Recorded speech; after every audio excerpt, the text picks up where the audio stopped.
Good morning, ma'am. Good morning, classmates. I am Liza Castaneda, and I will be reporting differentiated instruction.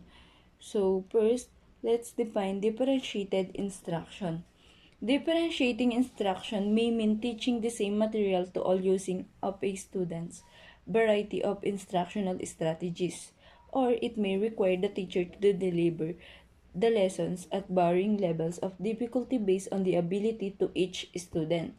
So in here, the teacher use a same materials in teaching, but she may use different strategies to teach the student with different abilities and learning style to meet the individual needs of every student. The intent of differentiating instruction is to maximize each student's growth and individual success by meeting each student he or she is and assisting in the learning process. So, differentiated instruction is a process to approach teaching and learning for students of differing abilities in the same class. Differentiated instruction aims to improve learning outcomes. With this, they will be able to concentrate and improve their learning outcomes. You have to conduct activities that allow students to participate in a better understanding of the concept. Next is increased engagement.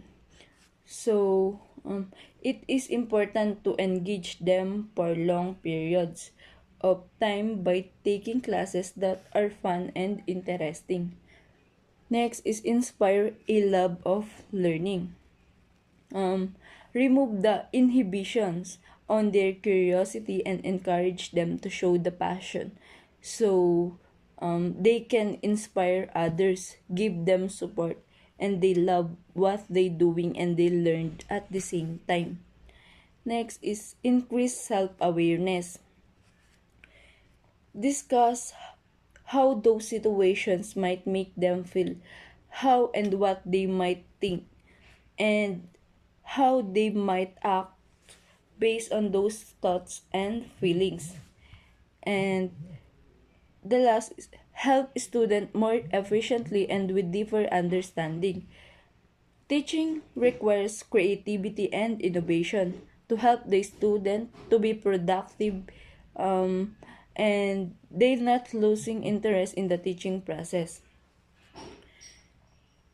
Teachers can differentiate content, process, product, and environment.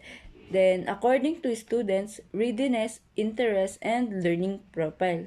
So, each student comes to school with diverse learning needs, and teachers are being asked to satisfy those needs based on various factors. Next is, we have four ways to differentiated instruction. The first one is content. What the student needs to learn or how the student will get access to the information. In content of what individuals learning. These are the important concepts to taught and learned by the student. Like for example, using reading materials at varying readability levels.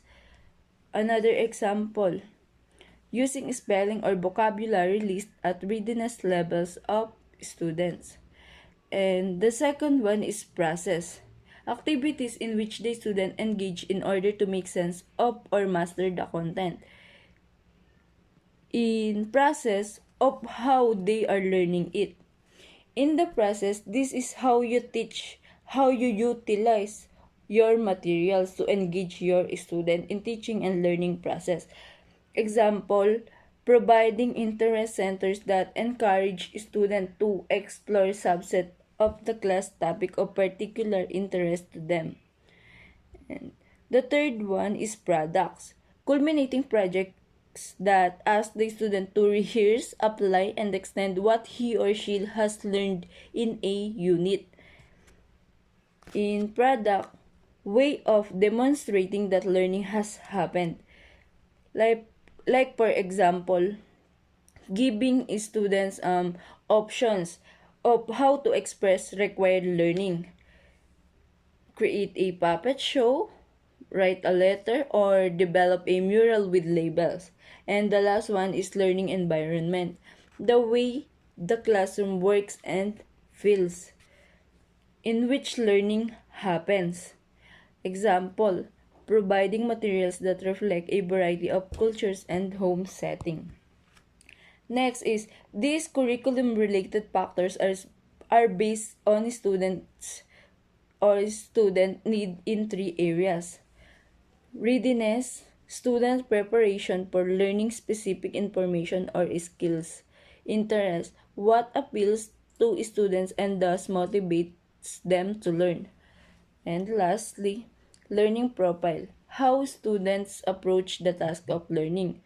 Um, Teachers can differentiate at classroom elements based on student readiness, interest, or learning profile. Next is, so why differentiated instruction?